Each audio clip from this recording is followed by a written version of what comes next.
وَلَقَدْ يَسَّرْنَا الْقُرْآنَ لِلذِّكْرِ فَهَلْ مِن مُّدَّكِرٍ اعوذ باللہ من الشیطان الرجیم بسم اللہ الرحمن الرحیم نحمدہ ونصلی علی رسولہ الکریم وعلی اہل بیتہ الطیبین الطاہرین۔ السلام علیکم ناظرین محترم۔ تقلید کے مسائل کے حل کرنے کے بعد تقلید سے ہی جڑا ہوا ایک اہم اور انتہائی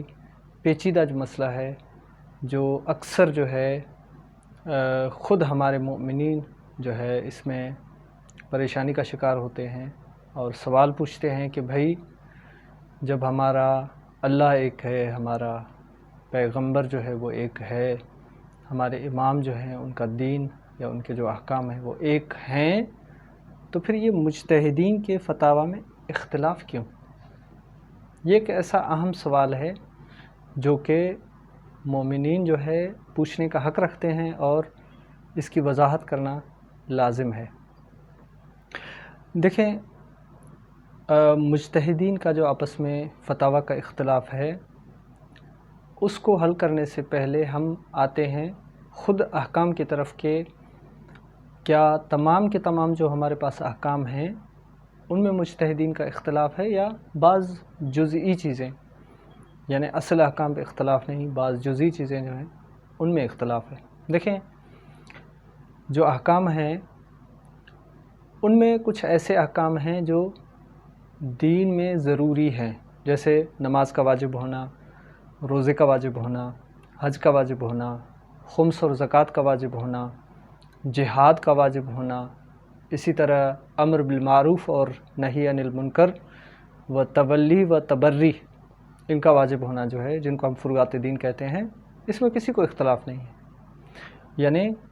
کوئی بھی مجتہد ایسا نہیں پیدا ہوا جس نے کہا ہو کہ بھائی نماز جو ہے آپ پہ واجب نہیں ہے، یا روزہ جو ہے آپ پہ واجب نہیں ہے، یا حج جو ہے آپ پہ واجب نہیں ہے۔ لیکن ان کے جزیات جو ہیں، مثلا نماز واجب ہے لیکن کیسے پڑھنی چاہیے، لباس کیسا ہونا چاہیے، مکان کیسا ہونا چاہیے نماز کا، کس طرف منہ کر کے پڑھیں، اور جو ہے وہ رکوع اور سجود کے جو افعال ہیں نماز میں، بہت ساری چیزیں ہیں، وہ کیسے انجام دیں، ان میں ہو سکتا ہے اختلاف ہو۔ اور پھر دوسرے احکام وہ ہیں جو مشہور ہیں ہمارے ہاں، یعنی جن میں کسی کو شک اور شبہے کی کوئی گنجائش نہیں۔ جیسے مثال کے طور پہ ایک مسئلہ ہے کہ آپ کا وضو اور غسل جو ہے، یا اشیاء کو پاک کرنا، کپڑوں کو پاک کرنا، برتنوں کو پاک کرنا، دوسری چیزوں کو پاک کرنا، وہ مطلق پانی سے جو ہے ممکن ہے۔ مطلق پانی یعنی جو خالص پانی ہو۔ اور اس کے مقابلے میں پھر ایک اور پانی کی قسم ہے جو کہ ہم جب طہارت کے احکام بیان کریں گے تو وہاں پہ وضاحت کریں گے، مختصراً عرض کروں۔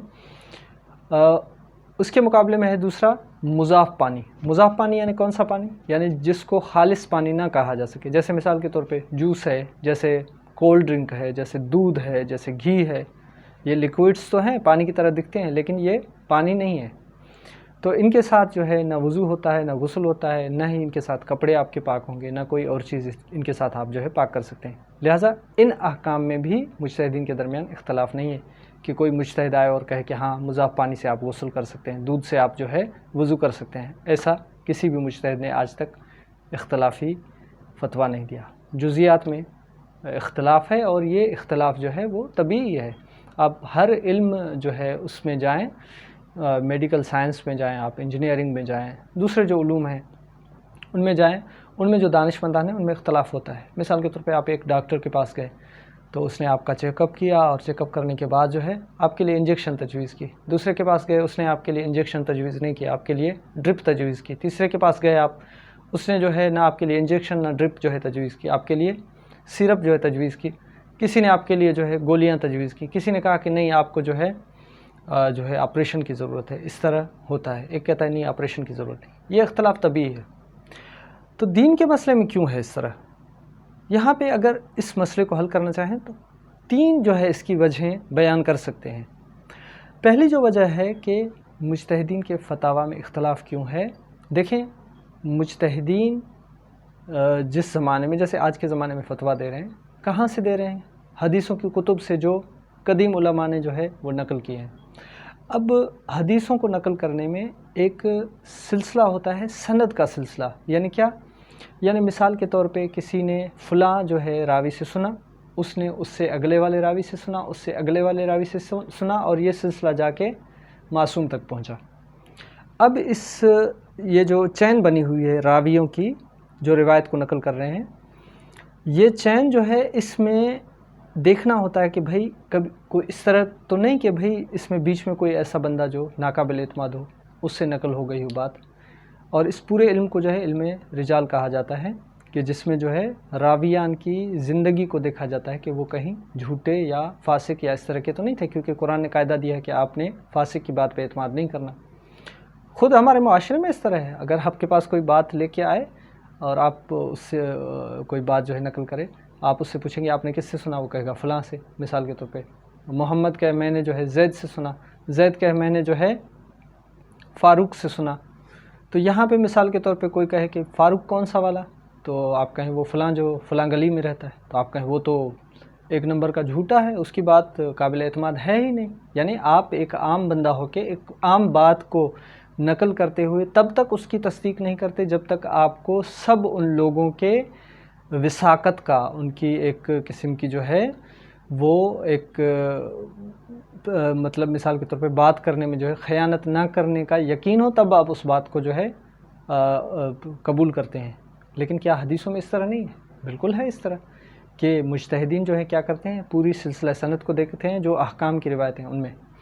تو پھر جا کے کیا کرتے ہیں، اگر وہ راوی سب صحیح ہیں تو نتیجہ نکالتے ہیں، فتویٰ دیتے ہیں، ورنہ اگر راوی جو ہے بیچ میں کوئی اس طرح کا آ گیا جو جھوٹا مشہور تھا یا فاسق تھا،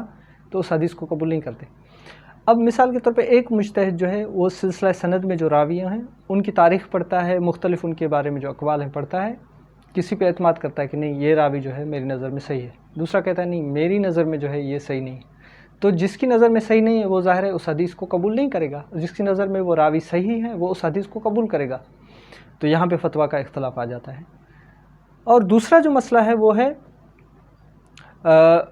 معنی، جو عربی جو کلمات ہیں، ورڈز ہیں، ان کی معنی جو ہے اس میں اختلاف ہے۔ یعنی مثال کے طور پہ جیسے تیمم کے مسئلے کو لے لیں تو اللہ تعالیٰ نے قرآن میں فرمایا ہے کہ اگر آپ کو پانی دستیاب نہیں ہوتا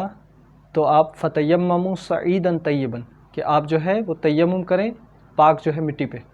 اب یہاں پہ لفظ استعمال ہوا ہے سعید، صاد عین یہ دال، سعیدا طیبا، طیب یعنی پاک۔ اب یہ سعید جو ہے اس میں اہل لغت نے کہا ہے کہ اس سے مراد، کچھ اہل لغت نے کہا ہے سعید جو ہے اس سے مراد جو ہے وہ مٹی ہے، یعنی آپ مٹی پہ تیمم کریں۔ اور کچھ نے کہا ہے نہیں، سعید لفظ جو ہے وسیع معنی رکھتا ہے، اور اس سے مراد جو ہے مٹی اور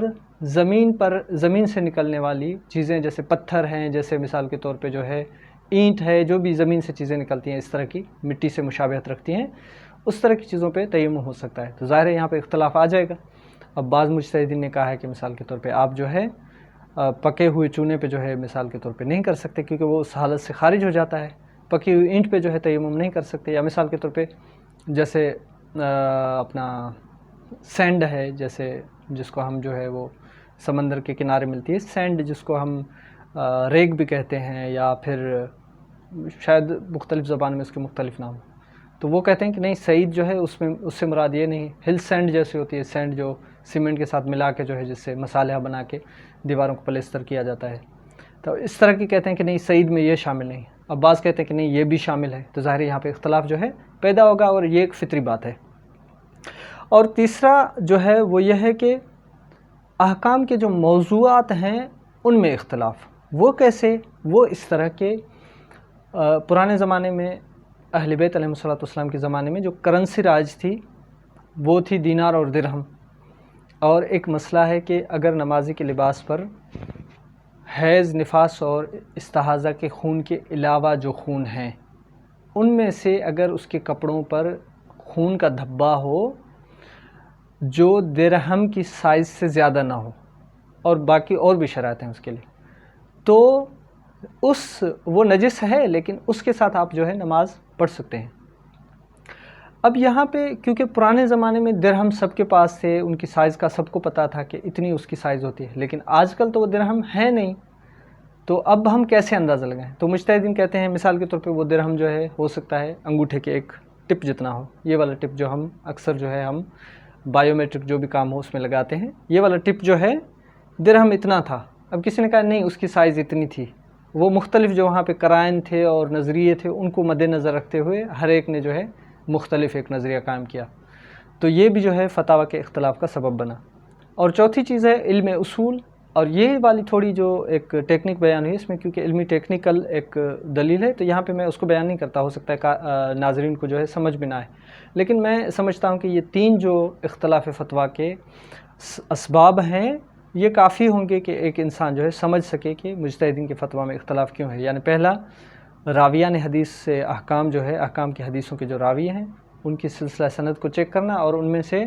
بعض جو ہے ان کا جھوٹا ثابت ہونا ایک کے نزدیک اور ایک دوسرے کے نزدیک ان کا موثق ثابت ہونا، جو اس طرح جیسے کہ فطری طور پہ ہمارے یہاں بھی ہوتا ہے کہ ایک شخص جو ہے ایک شخص کے لیے جھوٹا ہوتا ہے، دوسرے کے لیے وہ قابل اعتماد ہوتا ہے، اس طرح۔ پھر دوسرا جو ہے وہ یہ کہ